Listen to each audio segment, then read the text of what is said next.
6 दिसंबर 1992 महज एक तारीख नहीं, ये वो वक्त था जिसने हिंदुस्तान की तस्वीर और तकदीर बदल दी। हम टुकड़ों में जीने लगे, दिलों में दीवारें खिंच गईं, लेकिन वक्त भी मरहम नहीं लगा पाया। 2 दशक से भी ज्यादा समय बीत चुका है, लेकिन कुछ बातें जहन में ऐसे बैठ जाती हैं जो हमेशा याद रहती हैं। आप उसे भुलाना भी चाहें तब भी ये मुमकिन नहीं होता। 6 दिसंबर 1992 का दिन भी कुछ ऐसा ही है।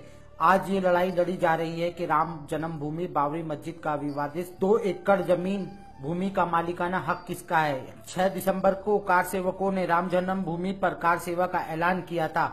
हालांकि सुप्रीम कोर्ट ने विवादित राम जन्मभूमि पर किसी तरह के निर्माण कार्य पर पाबंदी लगा रखी थी और एक ऑब्जर्वेटर भी नियुक्त कर रखा था। तत्कालीन मुख्यमंत्री कल्याण सिंह ने भी सुप्रीम कोर्ट को कहा था कि उनके आदेश का उल्लंघन नहीं होगा। 30 नवंबर से अयोध्या पहुंचने वाले कार सेवकों की संख्या बढ़ने लगी, साथ ही उनके तेवर भी कड़े होने लगे। इसका एहसास उनके नारों और नेताओं के भाषण से मिलने लगा। कुछ कार सेवकों का ये कहना था कि हर बार की तरह इस बार वे खाली हाथ नहीं जाएंगे और इस बार तो मुख्यमंत्री कल्याण सिंह भी उन्हीं के आदमी हैं।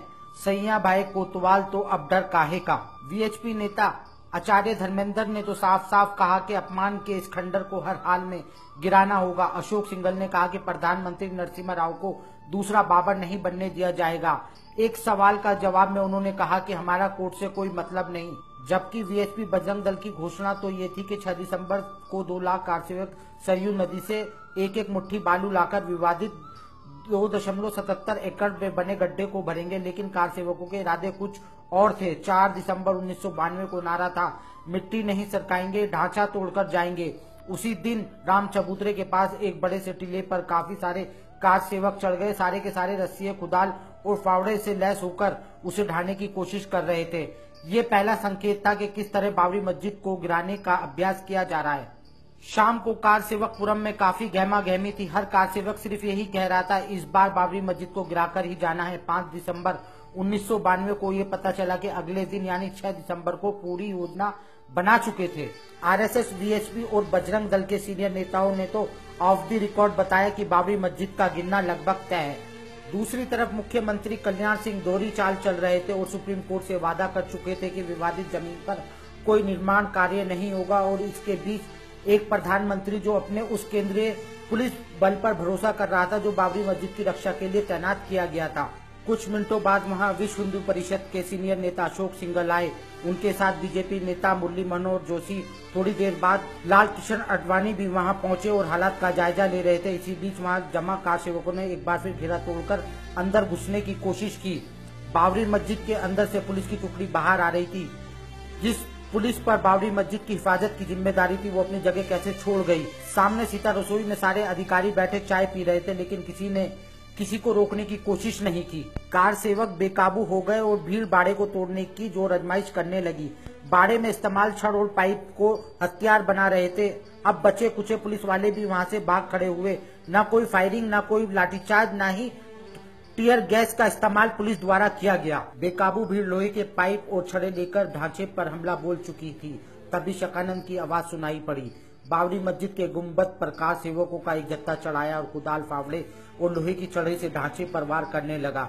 इसी बीच फैजाबाद के एसएसपी डीबी राय, जो बाद में बीजेपी के सांसद भी रहे, अपने पुलिस वालों को आदेश दिया, गोली चलाओ, कुछ तो करो, हवा में गोली चलाओ। लेकिन पुलिस चुपचाप खड़ी रही। क्या ये विद्रोह पूर्व नियोजित ड्रामा था? अधिकारी अभी भी सीता रसोई की छत पर नजारा देख रहे थे और चाय की चुस्की ले रहे थे।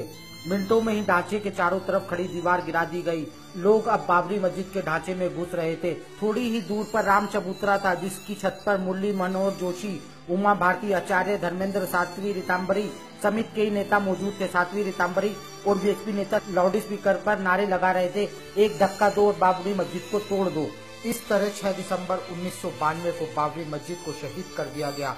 तब से आज तक हिंदुस्तान का मुसलमान 6 दिसंबर को काले दिवस के रूप में मनाता है। सुप्रीम कोर्ट ने जो फैसला किया है उसका अर्थ मैं ये निकालता हूं, वो कार सेवा रोकता नहीं है। सचमुच में सुप्रीम कोर्ट ने हमें अधिकार दिया है कि हम कार सेवा करें।